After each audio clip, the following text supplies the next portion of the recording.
Bom dia a todos. Os adolescentes já estão lá embaixo, as crianças também. Vamos orar mais uma vez?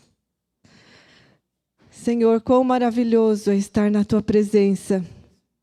Nos alegramos, Senhor, Te adoramos mais uma vez e agora queremos abrir a nossa mente, o nosso coração, nos expor à Tua palavra e pedimos que ela nos leia, que ela mesma nos confronte, nos exorte, nos console e fale, Senhor, aquilo que precisamos ouvir nesta manhã.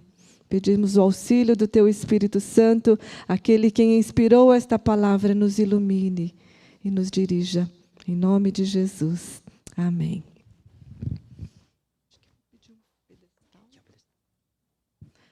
Abra sua Bíblia, lá em Neemias.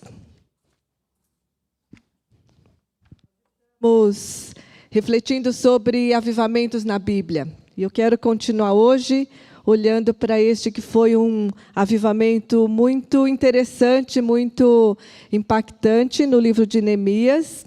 Só dando um pouquinho o contexto, lembramos que o povo de Israel havia sido levado para o exílio por desobediência a Deus. Por mais de 70 anos ficaram exilados na Babilônia.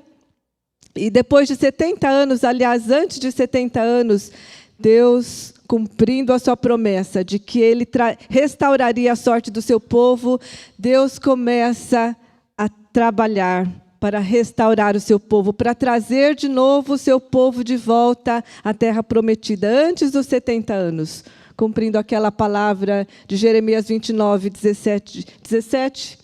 Pois eu sei os planos que tenho a vosso respeito, planos de bem e não de mal, para vos dar o fim que desejais. E Deus começa a trabalhar, começa a mover as circunstâncias, começa a mover os reis da Pérsia. Era o período do Império Persa, Medo-Persa. Deus começa a mover Ciro, depois são 3 reis em sucessão para que o seu povo pudesse retornar. E o que nós vamos ver aqui no livro de Esdras e Neemias é justamente esse momento da história, um momento de renascimento, de restauração, ou poderemos dizer, de reavivamento. É tremendo que nós lemos aqui, eu lendo esses dias, estou meditando nele já há um mês, e a minha oração tem sido, Senhor, faz aquilo que o Senhor fez no passado, faz de novo, porque nós também corremos o risco, volta e meia, de perdermos a noção de quem nós somos. Esse era o risco maior. Não só o fato de estarem sofrendo longe da sua terra, exilados, mas o risco maior que aquele povo corria era de perder a sua própria identidade, perder a noção de quem eles eram e para o que tinham sido chamados. E esse é um risco constante que nós corremos também. E nós precisamos constantemente de renovação, de restauração, de reavivamento. E esse tem sido o meu desejo este ano inteiro. Eu tenho orado por isso, tenho buscado isso na minha própria vida pessoal, porque eu preciso disso também. Então, vamos olhar para esta história. Eu quero apenas pontuar e eu quero te encorajar. Leia o livro de Esdras e Neemias. É uma história muito, muito impactante, muito, muito forte. E eu quero começar aqui. O primeiro ponto que eu quero destacar, nós não vamos poder ler toda a história, não vamos poder trabalhar, é um livro riquíssimo, e pontuando apenas também que Neemias é um grande líder, é um grande reformador, talvez na altura de John Wesley, Lutero e outros. Esdras e Neemias são homens de grande estatura, líderes espirituais, um ótimo administrador. Então, você tem muitas lições aqui para os profissionais neste livro de Neemias.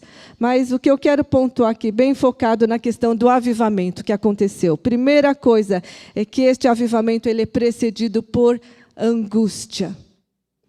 E você pode achar estranho isso, né? Uma obra tremenda de restauração precedida por angústia. Por quê? Olhe lá, capítulo 1, verso 2 a 4. No mês de Quisleu, bom, todos abriram aí, Neemias? No mês de Quisleu, no 20º ano, enquanto eu estava na cidade de Suzã, Hanani, um dos meus irmãos, veio de Judá com alguns outros homens. E eu lhes perguntei acerca dos judeus que restaram, sobreviventes do cativeiro, e também sobre Jerusalém. E eles me responderam: aqueles que sobreviveram ao cativeiro estão lá na província, passam por grande sofrimento e humilhação. O muro de Jerusalém foi derrubado e as suas portas foram destruídas pelo fogo. Quando ouvi essas coisas, sentei-me e chorei, e passei dias lamentando-me, jejuando e orando ao Deus dos céus. Então eu disse... E ele faz uma oração lindíssima, não vamos ler aqui todas as orações, é um livro cheio de orações, e ele faz uma oração lindíssima de confissão. No meio do verso 6, ele diz: confesso os pecados que nós, os israelitas, temos cometido contra ti. Uma oração em que ele se coloca no lugar do povo, ele diz os pecados que nós... Ele não fala que eles, que nós temos cometido diante do Senhor, os israelitas. Sim, eu e meu povo temos pecado. Verso 7. Agimos de forma corrupta e vergonhosa contra ti. Não temos obedecido aos mandamentos, aos decretos e às leis que deste ao teu servo Moisés. Lembra-te agora do que disseste a Moisés, o teu servo. Se forem infiéis, eu os espalharei entre as nações. Mas, se voltarem para mim, obedecerem os meus mandamentos e os puserem em prática, mesmo que vocês estejam espalhados pelos mais distantes lugares, debaixo do céu, de lá eu os reunirei. É uma reação que nos chama muito a atenção. Ao ouvir a situação de Jerusalém, da sua cidade amada, da qual ele estava longe já há muito tempo, vivendo no Império Persa, ele fica desolado. Por quê?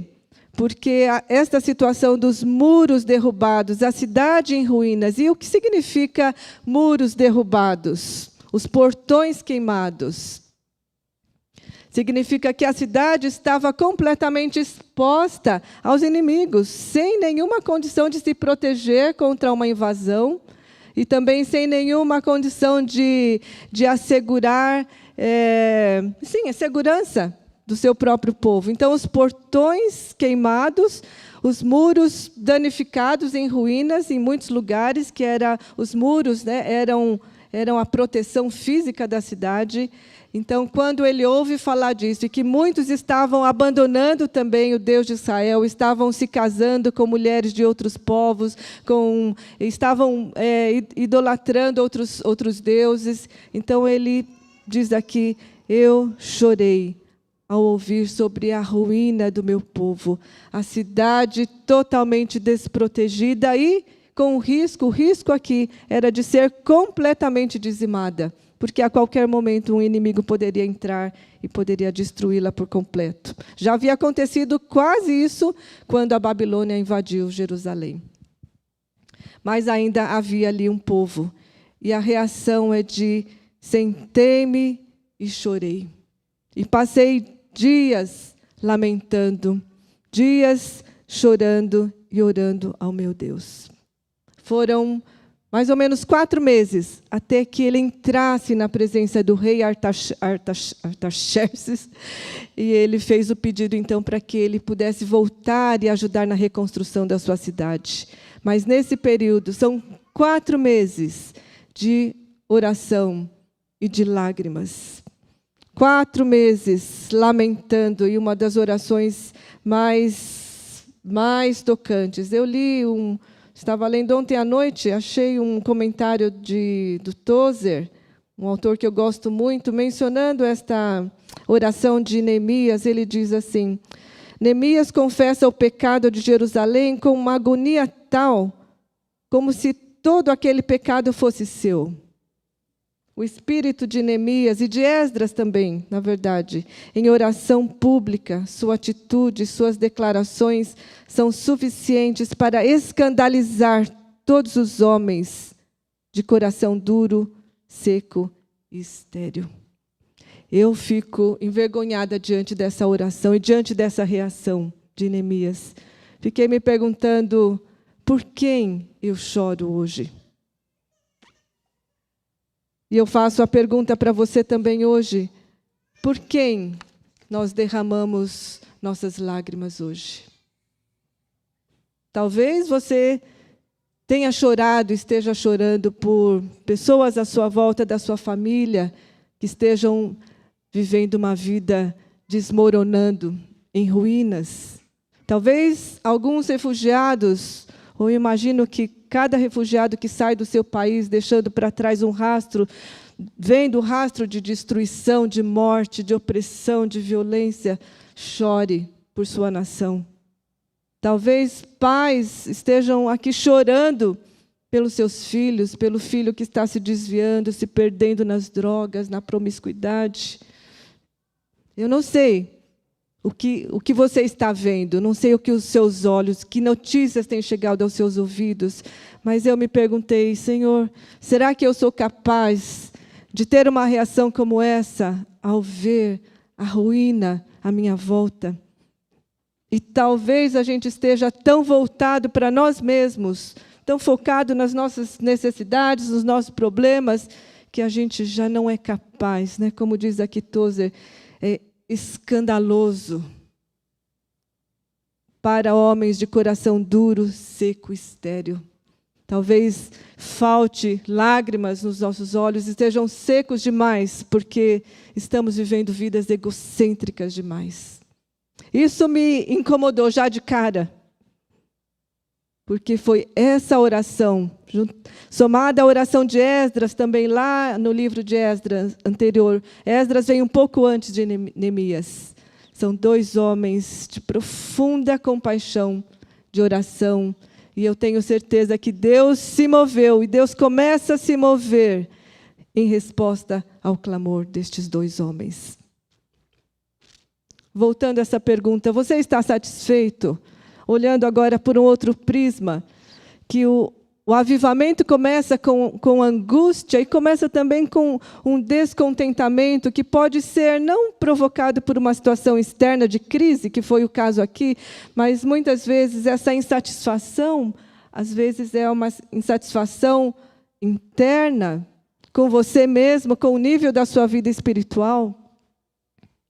E eu creio que há um descontentamento que é bom, que é santo, quando nós nos percebemos tão aquém daquilo que Deus espera de nós, um sentimento que pode nos levar a uma busca mais intensa por Deus. E eu penso que é isso que Deus também tem nos incomodado, me trazido um descontentamento. Se você me perguntar, e você, Kátia? Você está satisfeita com a sua vida espiritual? E eu, muito honestamente, eu orando essa semana, eu respondi: Senhor, eu não estou nada satisfeita, porque quando eu vejo a Tua graça sobre a minha vida, tantas bênçãos, tanta misericórdia, tanta fidelidade, e eu me sinto tão infiel, eu gostaria tanto que o Senhor tivesse mais de mim. Então, Senhor, me ajuda. E eu me pus de joelhos: Senhor, me ajuda. Eu quero que o Senhor tenha mais de mim, não apenas ter mais do Senhor. E esse é um bom descontentamento, que nos leva a nos mover. Como Paulo que dizia: não penso que eu já tenho chegado, mas prossigo para o alvo. Então, se você está descontente com a sua vida, a sua própria vida, esse é um bom sentimento. E o meu encorajamento aqui, logo de início, é: leve esse descontentamento para o Senhor. Leve a sua frustração, leve as suas lágrimas. Talvez você esteja tão desanimado e tão desacreditado com você mesmo, mas esse pode ser o início de uma nova história. Voltando então a Neemias, começa com isto, e nós vamos pular agora para o capítulo 8, leia depois em casa, porque a partir dessa oração, Deus começa a trazer um plano para Neemias.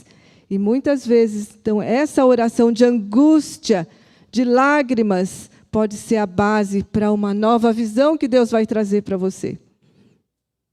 Isso acontece e vai se desenrolando. Neemias, então, recebe permissão para ir para Jerusalém, constrói, reconstrói os muros e os portões em 52 dias.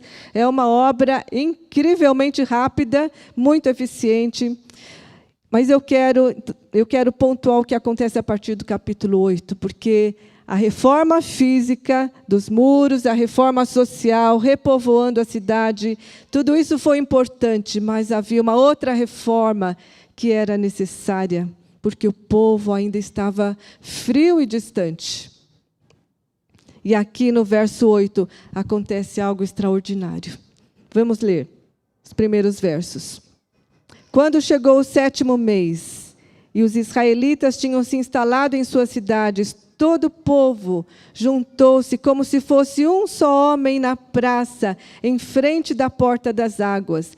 Pediram ao escriba Esdras que trouxesse o livro da lei de Moisés, que o Senhor dera a Israel.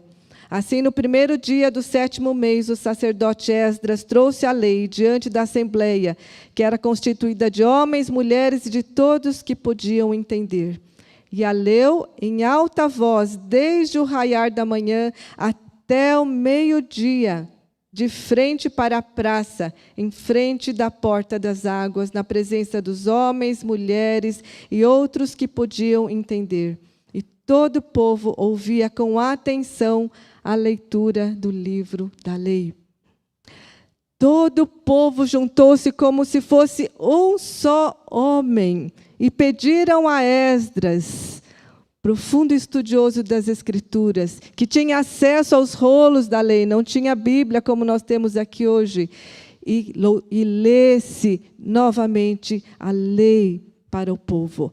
Foi um movimento totalmente espontâneo, não foi iniciativa dos líderes, o povo pediu, mostrando que havia um desejo. Deus colocou no coração deste povo um desejo pela sua palavra, que eles não liam há muito tempo. Lembram que eles estavam exilados e aqueles que tinham voltado ainda estavam frios, o templo ainda não estava funcionando como deveria, a adoração, o culto, a situação espiritual era de declínio ainda, e o povo pediu.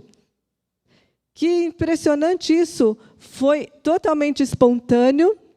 E olha só, pediram que Esdras lesse, e Esdras leu desde o raiar do dia até o meio-dia. Isso dá 6 horas de leitura pública na praça. Conseguem imaginar?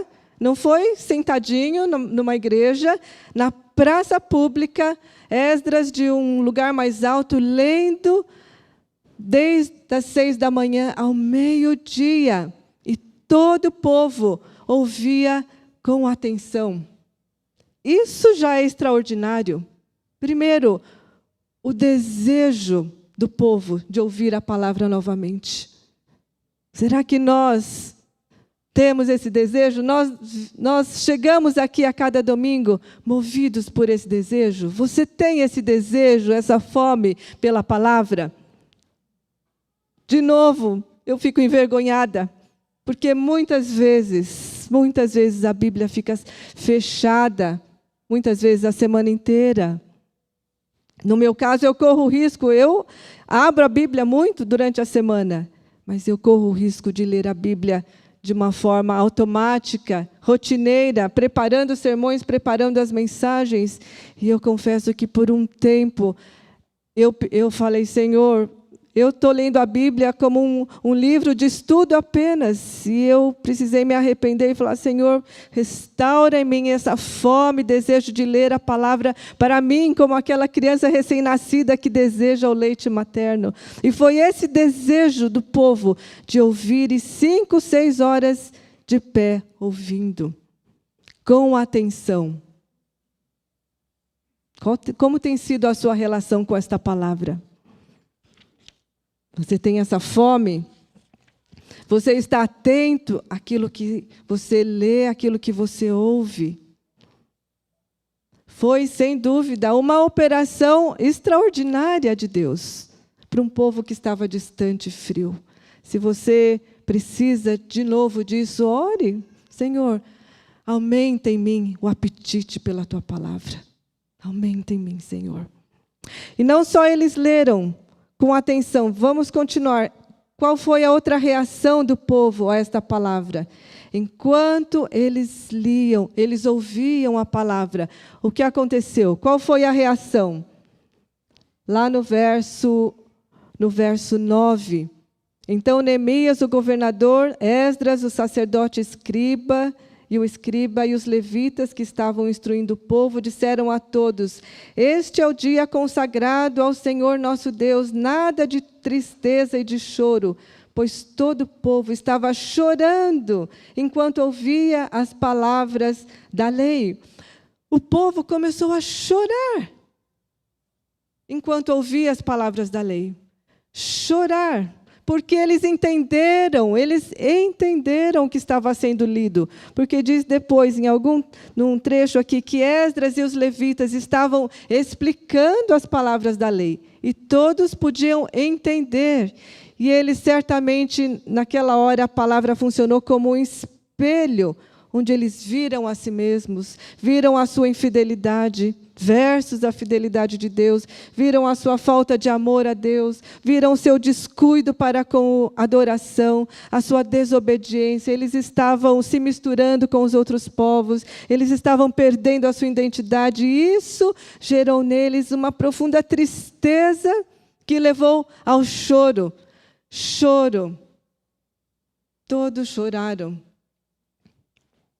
Foi uma resposta emocional? Sim.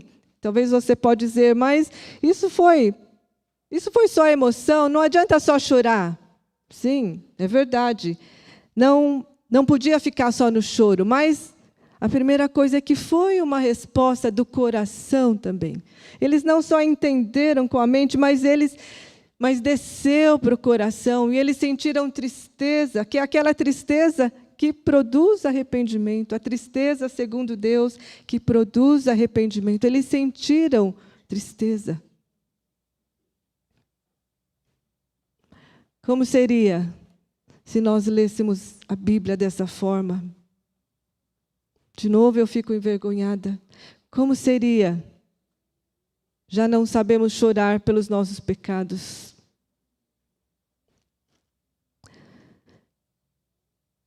E Esdras, com o cuidado de que isso não fosse apenas uma resposta emocional e um êxtase emocional do povo, ele diz: não chorem, não porque eles estivessem desconsiderando o choro, não é isto. Mas ele está dizendo: não chorem, porque hoje é um dia de alegria. Por quê? Porque Deus está restaurando vocês.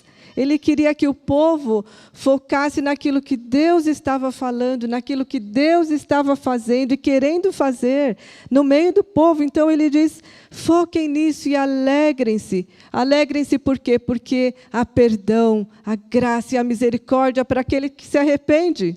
Está implícito aqui. Então ele diz: vão para casa, podem sair, comam e bebam do melhor que tiverem. Repartam com os que não têm nada preparado, sejam generosos. Se alguém não tem comida em casa, reparta e vão e se alegrem. Não se entristeçam, verso 10, porque a alegria do Senhor é a vossa força. E eles foram para casa, e eles comeram, e eles se alegraram naquele dia, porque eles estavam experimentando o perdão e a restauração de Deus.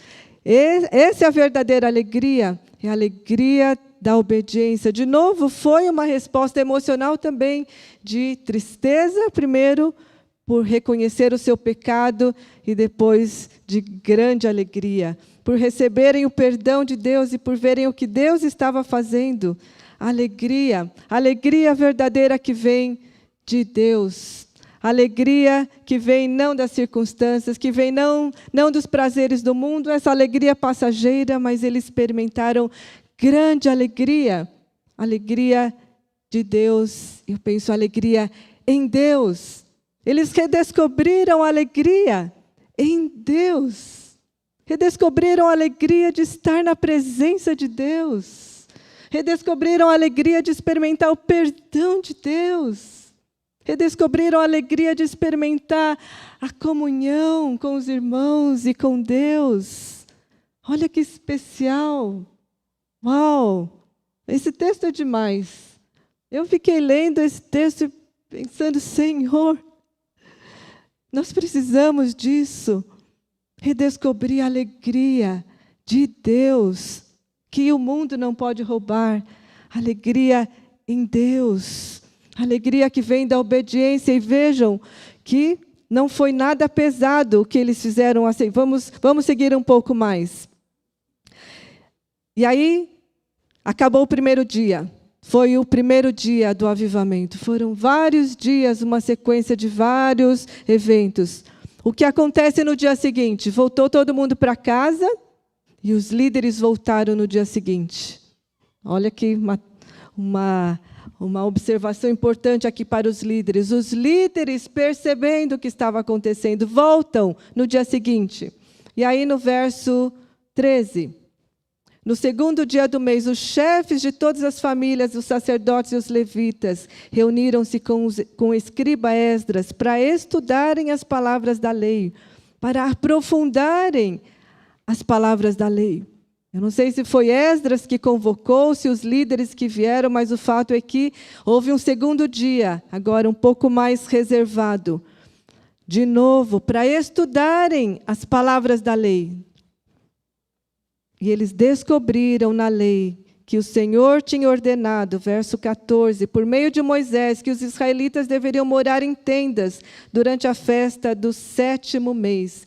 Por isso anunciaram em todas as suas cidades em Jerusalém: saiam às montanhas e tragam ramos de oliveiras cultivadas, de oliveiras silvestres, de murtas, de tamareiras e de árvores frondosas, para fazerem tendas conforme está escrito. Então o povo saiu e trouxe os ramos, e eles mesmos construíram tendas nos seus terraços, nos seus pátios, nos pátios do templo de Deus, e na praça junto à porta das águas, e na que fica junto à porta de Efraim. Todos os que tinham voltado do exílio construíram tendas e moraram nelas, desde os dias de Josué, filho de Num, até aquele dia. Os israelitas não tinham celebrado a festa dessa maneira, e foi grande a alegria deles. E dia após dia, desde o primeiro até o último dia da festa, Esdras leu o livro da lei, e eles celebraram a festa durante 7 dias. Eles perceberam que eles não estavam obedecendo àquela festa. E imediatamente os líderes dão a ordem, dão um comando: vamos nos preparar. E o povo obedeceu os líderes e saíram e buscaram folhas de palmeiras e de todas as árvores que tinham e habitaram em tendas por 7 dias. Era uma festa em que eles deveriam relembrar a provisão, a proteção, o sustento de Deus durante aqueles 40 anos em que estiveram no deserto. E Deus mandou o maná, e Deus mandou a coluna de fogo. E foi o tempo de relembrar e de celebrar. E eles voltaram a praticar. O ponto aqui é que não ficou só na emoção. Teve a emoção, mas teve o ato prático de obediência. Eles obedeceram e eles fizeram questão de obedecer aquilo que estava à sua frente naquele momento. Era o 7º mês e era o tempo de celebrar aquela festa. E vocês podem ver depois, no livro de Esdras também nós temos isso. Eles, a partir daquele momento, eles fazem um compromisso, que inclusive no capítulo 9, eles vão transformar num acordo. Eles fazem um acordo por escrito, comprometendo-se em obedecer a todos os mandamentos de Deus, comprometendo-se em obedecer o mandamento do sábado. Eles se comprometeram em não mais fazer negócios no sábado, se comprometeram em não continuar se misturando com os povos das outras nações, comprometeram-se em cuidar do templo e levar os dízimos novamente ao templo. E eles escrevem, veja lá no capítulo 9, eles escrevem o seu compromisso e assinam Neemias, o governador, e todos os líderes e os chefes das famílias. Veja, a palavra, então, o que eu quero destacar aqui é que a palavra atingiu aquelas pessoas de uma maneira completa, inteira. Atingiu sua mente, seu intelecto, eles entenderam, atingiu o coração, no momento em que eles se deixaram também impactar por essa palavra, reagiram com choro, depois com alegria, atingiu e ela desceu para as suas mãos, para os seus pés e se transformou em obediência, se transformou em serviço, voltaram a adorar a Deus no templo, voltaram a cumprir tudo aquilo que Deus havia pedido deles. Então veja, mente, coração e mãos, e pés e ação. Não ficou só na mente. E esse foi o avivamento da redescoberta da palavra. Foi por meio desta redescoberta da palavra que o avivamento chegou, que fluiu, que tudo fluiu. Foi a escuta atenta e obediente da palavra que trouxe renovação, trouxe novamente, reavivou a fé e a vida. E o resultado disso é que eles não apenas tiveram a sua vida comunitária, né? Foi reerguida, o culto, o templo, mas a própria identidade foi reencontrada. Eles reencontraram o seu sentido novamente como povo de Deus, relendo as Escrituras, ouvindo aquilo que Deus tinha para eles. E veja que depois o culto e a adoração também são restaurados, mas depois que a vida é restaurada. Porque o culto é reflexo da própria vida. Mas o ponto aqui é que foi essa atitude de escuta obediente. De escuta e de disposição de praticar, de viver essa palavra. E por meio dessa atitude, Deus trouxe restauração e renovação. E este povo que estava em ruínas, esse povo que retorna, não foi de uma hora para outra. Neemias ainda trabalha por um bom tempo na reconstrução social e espiritual desse povo.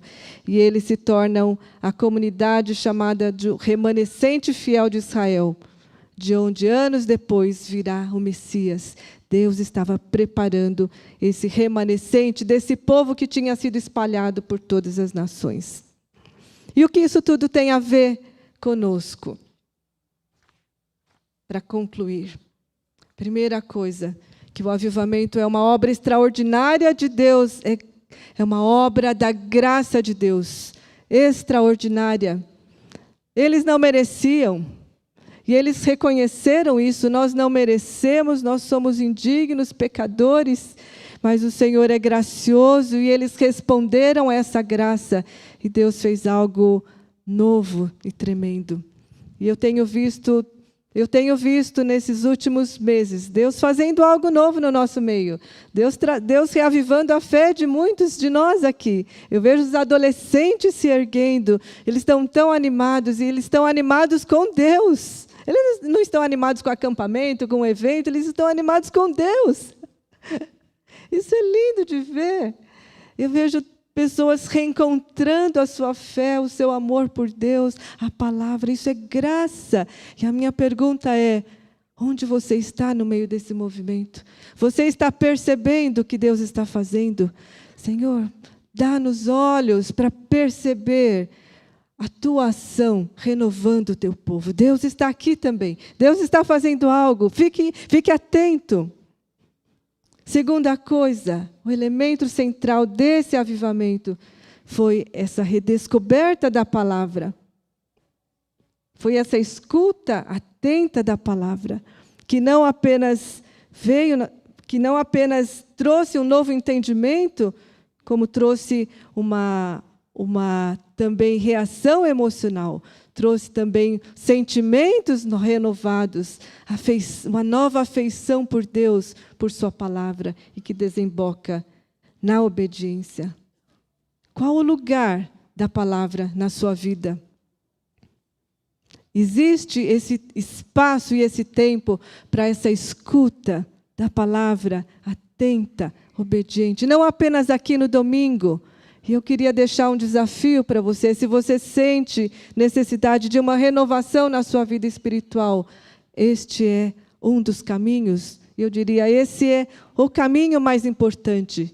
Reserve um tempo na sua semana para essa escuta, para a leitura. Nós já não temos gastado tempo com a leitura das Escrituras. Eu fiquei tão feliz de ouvir outro dia um irmão dizendo: eu tenho redescoberto a alegria de ler. Às vezes eu vou lá para o meu quartinho lá que eu tenho de trabalho, minha oficina, e eu fico lendo. Eu estou relendo a Bíblia e eu estou sentindo como se as palavras saltassem, e Deus falando comigo novamente.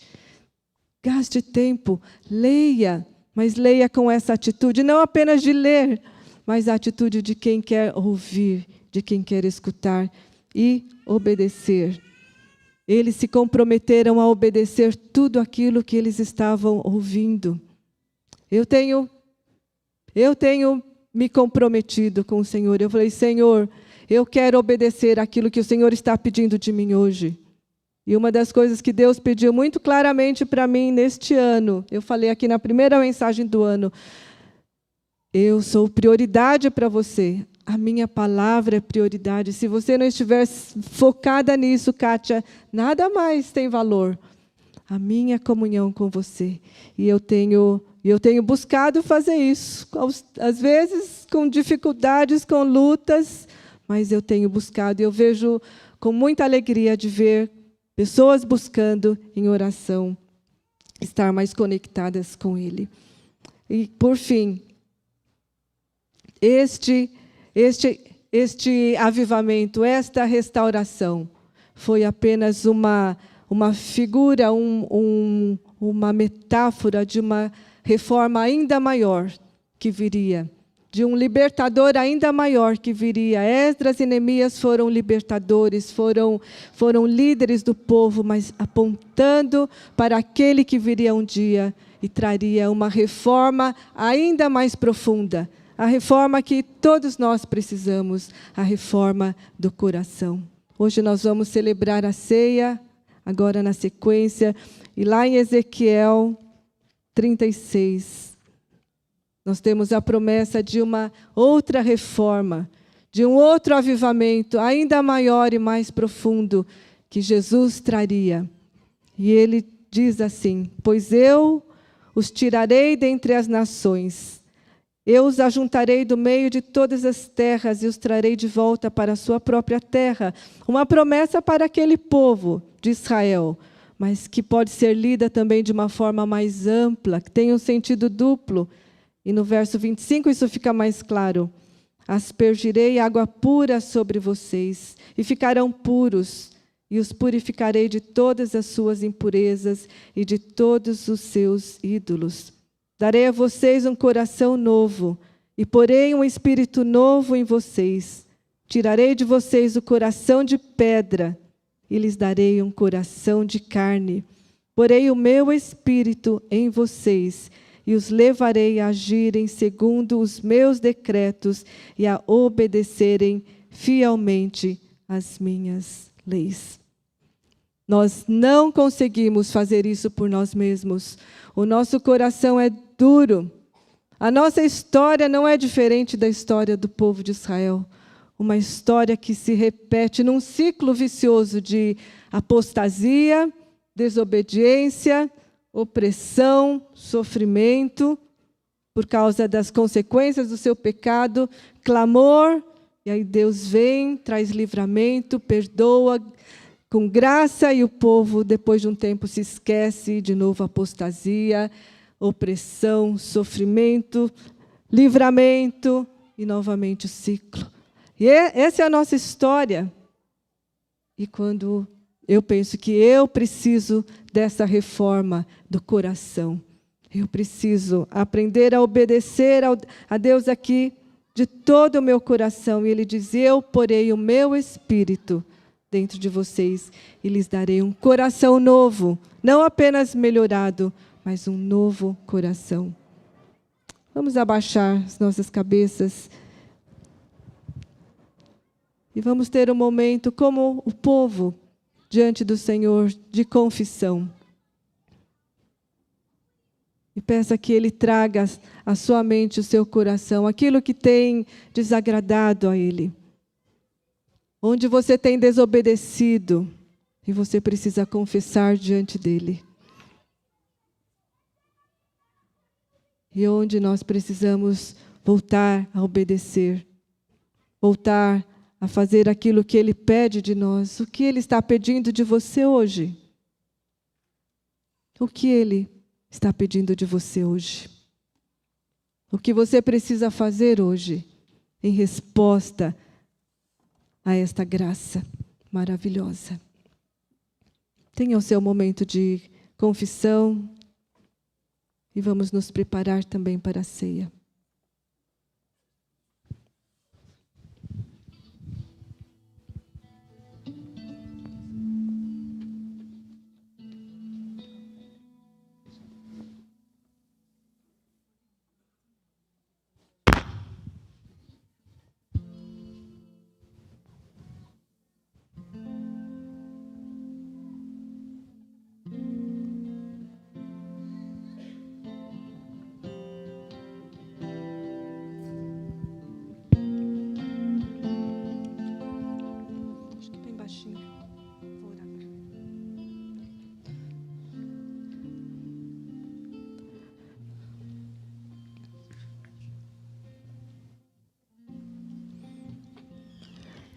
Senhor, nós confessamos que nós somos este povo de Israel, rebelde, teimoso, obstinado, que vez após vez o Senhor tem demonstrado a sua graça sobre nós.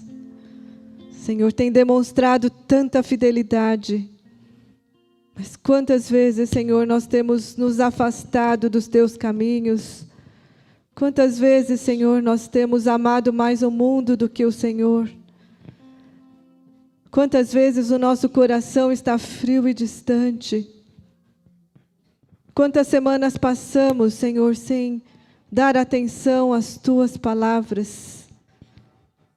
Senhor, pedimos perdão pela nossa rebeldia, pela nossa teimosia, pela nossa idolatria. Pedimos perdão, Senhor, porque muitas vezes nos esquecemos de quem nós somos. Nós somos esse povo chamado a ser raça eleita, povo de propriedade exclusiva de Deus para proclamar as virtudes daquele que nos chamou das trevas para a sua maravilhosa luz. Nós somos este povo, Senhor, mas como povo de Israel, nos esquecemos tão facilmente e nos misturamos e permitimos, Senhor, que os valores do mundo, o seu encanto, o seu esplendor, tomem o nosso coração. Perdoa-nos, Senhor. Perdoa a nossa mornidão. Perdoa a nossa falta de fome e sede desta palavra. Perdoa, Senhor, os nossos olhos tão secos, que já não sabem se compadecer da dor daqueles que estão à nossa volta. Perdoa-nos, Senhor, a nossa indiferença. Perdoa, Senhor, a nossa dureza de coração. Mesmo sabendo aquilo que precisamos fazer, não fazemos, nos omitimos. Perdoa-nos, Senhor, porque sendo chamados a ser a luz do mundo, temos escondido esta luz muitas vezes debaixo da mesa. Perdoa-nos, Senhor. Perdoa-nos, Senhor. Tem misericórdia de nós, Senhor. Quebranta-nos. E pedimos que o Senhor nos dê a mesma disposição que o Senhor deu àquele povo, naquele momento da sua história, a disposição de fazer aquilo que o Senhor estava pedindo, a disposição de abrir mão do seu próprio prazer e seus lucros e o seu bem-estar, para poderem obedecer ao Senhor e colocar o Senhor no centro das suas vidas. Colocar a Tua palavra de volta no centro. E nós nos comprometemos e nós queremos nos comprometer também nesta manhã em colocar o Senhor e a sua palavra no centro das nossas decisões, dos nossos relacionamentos, do nosso casamento, das nossas finanças, de toda a nossa vida, de todas as áreas. Senhor, vem, Senhor. Nós queremos ser o teu povo que brilha e que mostra ao mundo quem é o Senhor. Este Deus de tanta graça e misericórdia, este Deus grandioso e poderoso que faz coisas tremendas e que através das nossas vidas o mundo possa conhecer, as nações possam conhecer quem é o Senhor. Se essa é a sua oração, eu te convido a cantar este louvor. Vamos cantar como a nossa oração e o nosso compromisso, o nosso desejo de fazer o melhor, de viver no centro da vontade dele. O meu melhor quero te dar.